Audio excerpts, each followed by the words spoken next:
sacrifice. Kung nun sa man ang atong mga sacrifice, kung nun sa man ang atong mga gipanghalad sa atong nga Ginoo, mas importante ang pagsunod sa atong nga Ginoo. So ang obedience, ang pagsunod sa atong nga Ginoo, usa kini siya sa mga ginapangita sa Ginoo sa atong nga kabuhi. Nga wala balasang damo pa nga mga reasons. Na example, sila Peter sa una, dumduman nyo to, katong nanagat sila, tungod kay na-discourage sila sa atong nga Ginoo. Tapos the whole night wala sila sang kuha. Then, ingon na nga aton nga Ginoo, oh may pwede na ba ta subahon dira? Maskin himlis na lang sang isda, wala kami kuha Ginoo.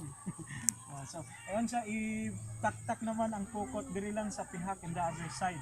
Then ang nahitabo, daghan sila sang nakuha na isda.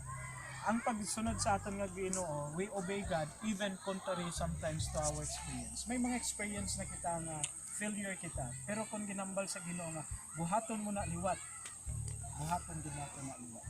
So ang pagsunod sa aton nga Ginoo, mo ni siya ang ginapangita sa aton nga Ginoo. Okay. Now, hinumduman nato ang James chapter 1 verse 22. Unsa gingon niya dito sa James? Faith without works is dead. So tapos ingon siya, be doers of the word and not hearers only. Kanang pag-obey sa aton nga Ginoo, doers, magbuhat kita sa buluhaton sa Ginoo.